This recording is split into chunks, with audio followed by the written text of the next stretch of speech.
G'day, my name is Jay and this is my 1985 Toyota Landcruiser 60 Series. Alright, I'm not going to do it like that. We'll do it like this.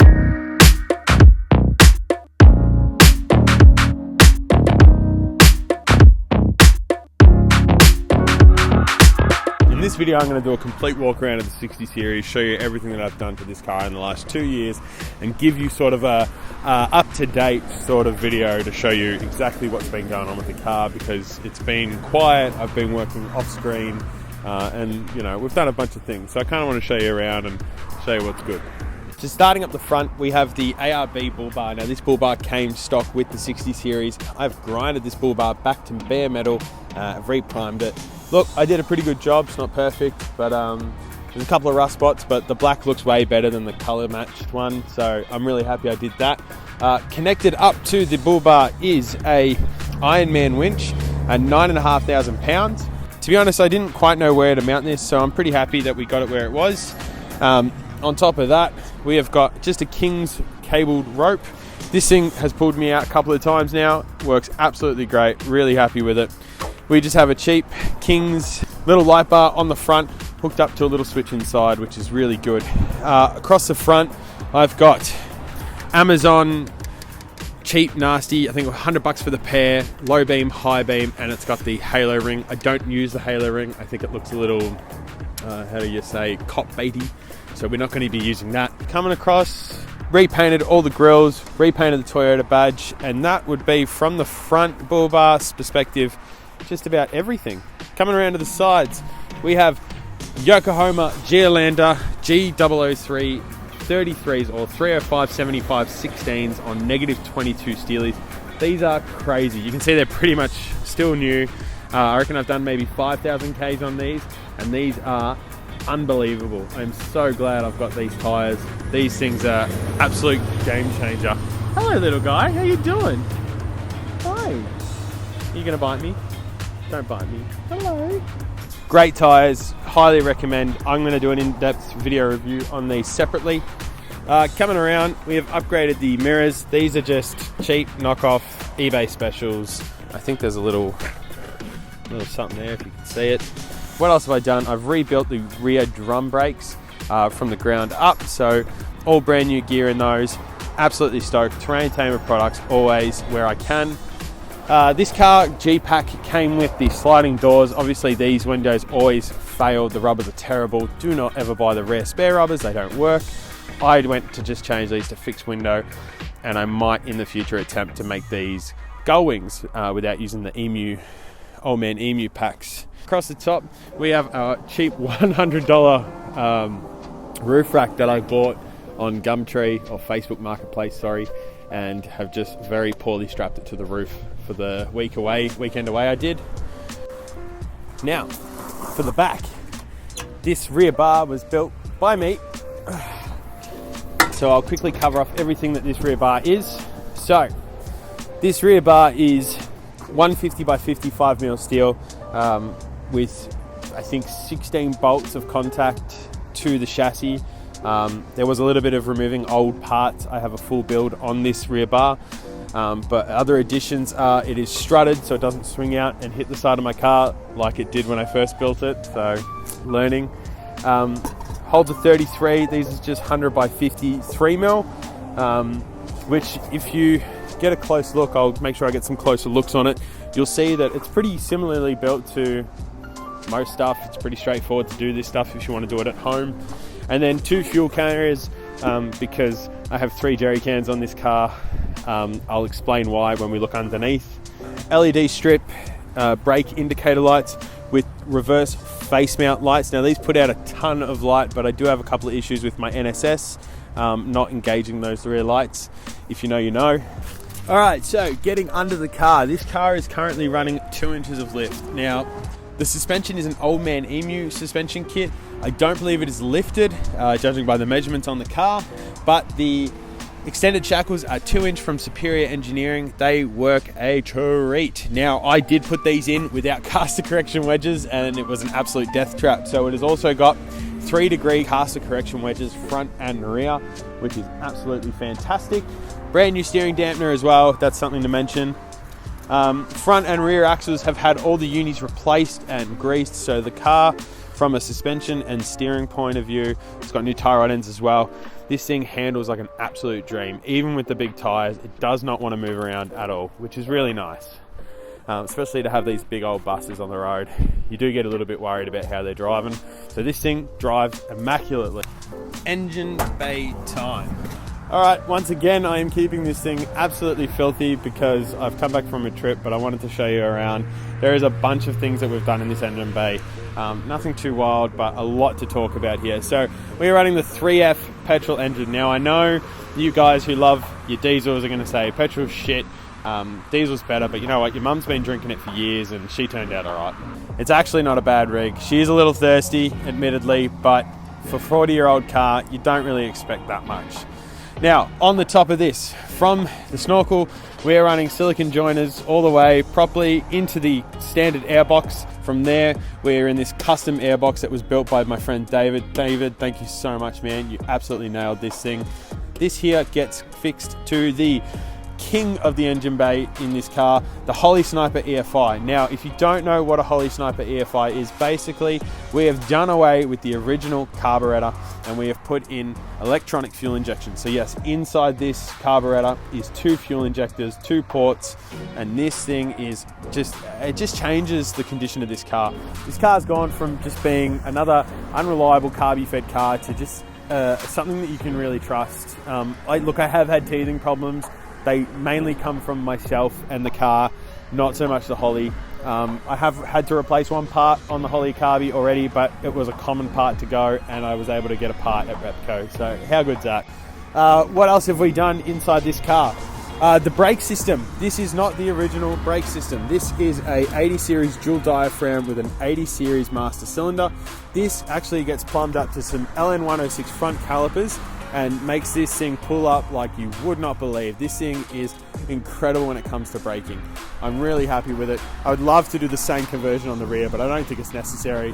Now, the electrical is in dire need of tidying up. This is on the list for something to happen this year. It's a cheap little mod. We're going to put a fuse box in the engine bay, a waterproof fuse box, run everything into the fuse box because we've got Holley gear over here. We've got old sensors that aren't used now because of the Holley EFI system, and we've got light bar relays, starter motor relays. Everything can be consolidated, so we're going to do that this year. All new hoses, all new everything, gaskets, new sump. Let's talk about this, huh? Let's talk about this. That is my engine mount with 100 or so cable ties on it. So yeah, we went away to Haunted Stream, about 5 hours east of Melbourne in the high country, and 54 water crossings, and yeah, I broke an engine mount on the first one. So yeah, man, good work, Jay. So look, 40-year-old car, things like that will happen. Easy fix, $50, we'll get that fixed, patched up, nice and easy. What else? We've done a heater hose delete system. So under the front seat of these cars is usually a heater for the back seats. Now these commonly rust out, unfortunately, so we've pulled them out. We've just done a bypass kit, so very easy. I call it a bypass kit. We just deleted it and found a hose to join where it went in and out. So that's good. One less thing to worry about. All new vacuum lines have been put in, fresh PCV valve, serviced every 2,000 Ks at the moment with the way I drive it and how often I'm driving it. So that's good. The car's reliable, but thirsty, unfortunately. So that's okay. It is an absolute weapon. Things that we plan to do to this car, or I plan to do to this car, is obviously engine mounts and electrical are paramount at the moment. From there, who knows? There were talks of turboing this engine, but given the current fuel consumption it's doing, I don't know if that's the best idea. I think the car would just become just too thirsty. But I don't know, let me know your thoughts. Okay, the rear setup is pretty straightforward here. I've put a shelf in the top just to make extra storage and accessibility to everything that I have, so that's really good. Obviously I got chairs and tables and whatnot because I've just come back. In the left side, I'm keeping some cooking gear, my Husqvarna chainsaw, which is the 120 model. Absolute weapon, but it is very small.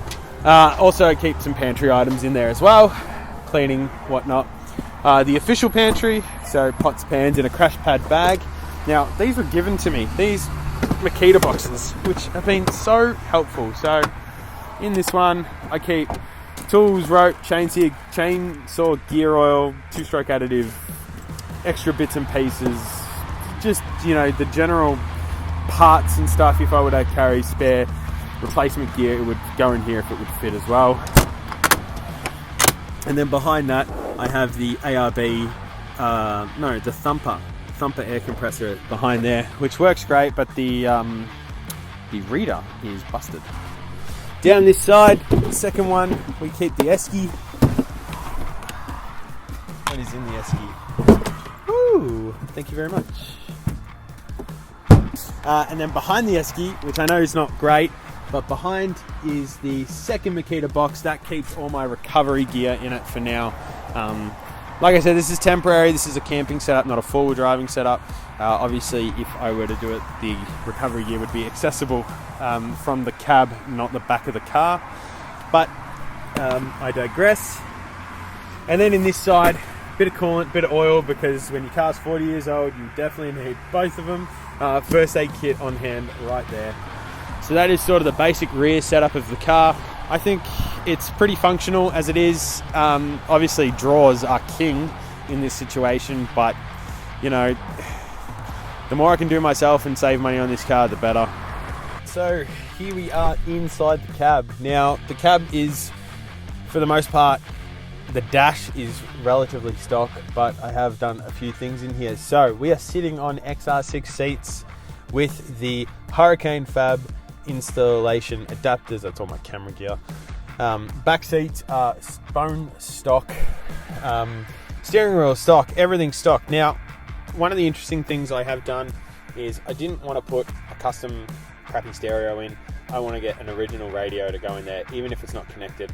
And I'm currently running just a little Bluetooth amplifier that Bluetooth connects to my phone, plays all my good tunes. Happy days.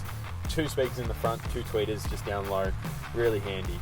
I did have a center console with some cup holders here, but as you can see now, I have this. It doesn't have cup holders, I know, but I'll quickly fab something up in front of it. But this is the Brass Monkey fridge, which works an absolute treat. Nothing but water and toilet paper in there, unfortunately. Cool bit of kit to have, just to rest your arm on, to be honest. For like $250 I paid for it second hand, and the guy had barely used it, so cannot complain at all. Jesus bar is stock in the 60s. Air freshener of my dog, because who doesn't need an air freshener of their dog?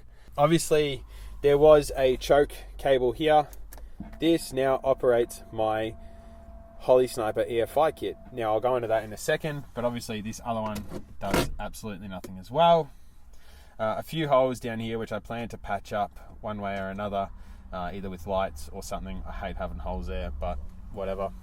So one of the great things about this Holy Sniper kit is the screen that it comes with. This screen is insane with the amount of information you've got. So looking at this screen, you can see I've got battery voltage, I've got throttle position, I've got optional fans, I've got coolant temperature, I've got RPM, I've got air fuel ratio, and there's a bunch more information that you can put in these things. But let's start this thing up. Oh, also, when it's off, this car does not start, so it is a little bit of a safety feature. If no one sees that plug down there, you cannot just turn the key on this car. It'll just turn over, but it's not getting spark. This thing now controls if we're getting spark. So turn this thing on. It controls the fuel pump as well. So we turn that on. You'll see here, car starts up, revolutions are up, and this thing is great. This thing has got me out of a jam a few times with fault finding a few problems with the engine not working. It's just a really good bit of information to have when you're building old cars, is to have some modern information. But that is the interior of this car. Dash mat, which is blue because that's all I could get from Amazon. Great. But apart from that, heater in this thing works incredible. I cannot tell you how much I love the interior of this car. This is the coolest steering wheel ever made in a Landcruiser. Tell me I'm wrong. That about covers it for everything that is on this car. We have a heap of work planned in the future for this car. Like I said, we just want to get everything up to scratch with the engine mounts and the electrical. There's a few other things I want to do, upgrade the distributor. Yeah, I do love this car. It is a ripper. If you ever thought about buying a 60, they are good fun to have. They're not the comfiest car, being leaf sprung all around. And the dream to do a coil conversion or put it on an 80 chassis is always there. But these cars are great no matter what engine you've got in them. They're an absolute dream to look at. And I can't wait to get the bodywork up to scratch to really show how much I love this car, because it is an absolute banger of a car. So a lot of talking in this video, so I do appreciate you guys listening to my dumbass voice. But if you did like this video, please consider subscribing. We're going to try and go out on a few more camping trips now that this car is up and running.